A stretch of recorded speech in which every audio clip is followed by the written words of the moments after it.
తగలబెట్టండి sir Niranjan గారు. ఆదిపురుష్ ఆదిపురుష్ ఆదిపురుష్ ఇప్పుడు ఎక్కడ చూసినా ఈ సినిమా నామజపమే. ఈ సినిమా ఎప్పుడెప్పుడు రిలీజ్ అవుతుందా, థియేటర్లలో ఈ సినిమాను ఎప్పుడెప్పుడు చూస్తామా అని ప్రతి సినీ ప్రియుడు ఎంతో ఆతృతగా వేచి చూస్తున్నాడు. ముఖ్యంగా ప్రభాస్ అభిమానులైతే థియేటర్లపై దండయాత్ర చేసేందుకు ఇప్పటి నుంచే క్యూ కట్టేశారు. జూన్ 16వ తేదీన ఈ సినిమా థియేటర్లలో ల్యాండ్ అవ్వడమే ఆలస్యం. ఆ రోజు బ్యాండ్ బజాయించేందుకు ఫ్యాన్స్ రెడీగా ఉన్నారు. ఇలాంటి వాతావరణం ఒక్క తెలుగు రాష్ట్రాల్లోనే కాదు, దేశవ్యాప్తంగా అలాగే ఓవర్సీస్లో కూడా ఉంది. నిజానికి ఇది అందరికీ తెలిసిన రామాయణం స్టోరీనే. అయినప్పటికీ ఇండియన్ సినిమా హిస్టరీలో ఎవరూ ప్రయత్నించని విజువల్ వండర్గా ఇది రూపొందింది.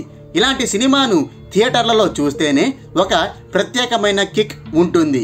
కాబట్టి ఆ అనుభూతి పొందడం కోసం ఆడియన్స్ 1000 కళ్లతో ఎదురు చూస్తున్నారు. నిజానికి టీజర్ విడుదలైనప్పుడు ఇలాంటి పరిస్థితులు అస్సలు లేవు. ఆ టీజర్ ఏమాత్రం ఎగ్జైటింగ్గా లేకపోవడం, గ్రాఫిక్స్ పేరుతో బొమ్మల్ని చూపించడంతో సినీ ప్రియులతో పాటు అభిమానులు కూడా తారాస్థాయిలో తిట్టిపోశారు.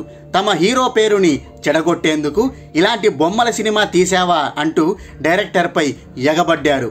అదే సమయంలో హిందువుల మనోభావాలు దెబ్బతీసేలా ఈ టీజర్ ఉందంటూ ఈ సినిమా వివాదాల్లో కూడా చిక్కుకుంది.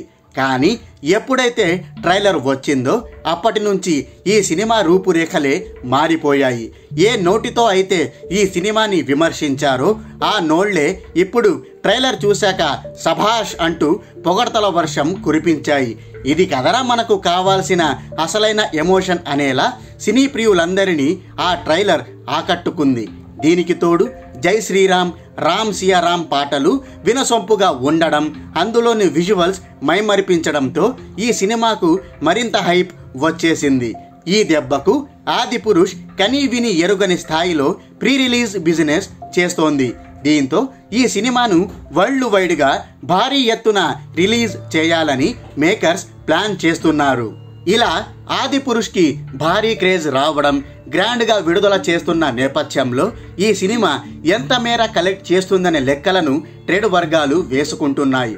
టాక్తో సంబంధం లేకుండా తొలి రోజు ఈ సినిమా కనీసం 200 కోట్ల గ్రాస్ రాబడుతుందని అంచనా వేస్తున్నారు. ఒకవేళ పాజిటివ్ టాక్ వస్తే ఫస్ట్ వీకెండ్లో కూడా ఈ సినిమా అదే దూకుడిని కొనసాగిస్తుందని, 500 కోట్ల క్లబ్లో చేరుతుందని చెప్తున్నారు. అంతేకాదు ఫస్ట్ వీక్ రన్లోనే ఇది 1000 కోట్లకు పైగా గ్రాస్ వసూళ్లు రాబట్టొచ్చని అంటున్నారు. ఆ తర్వాత కూడా లాంగ్ రన్ కొనసాగించి సునాయాసంగా 1500 కోట్ల క్లబ్లో చేరొచ్చని ట్రేడ్ నిపుణులు అభిప్రాయపడుతున్నారు. అయితే ఇది బాహుబలి లైఫ్ టైం రికార్డుకి దరిదాపుల్లోకి వెళ్ళగలుగుతుందా లేదా అన్నదే మిస్టరీగా మారింది. 1500 కోట్లయితే ఈజీగా కలెక్ట్ చేస్తుందని, ఆ దెబ్బకు గత రికార్డులన్నీ బద్దలవ్వడం ఖాయమని ట్రేడ్ నిపుణులు చెప్తున్నారు. మరి ఈ సినిమా ఎంతవరకు కలెక్ట్ చేస్తుందని మీరనుకుంటున్నారు?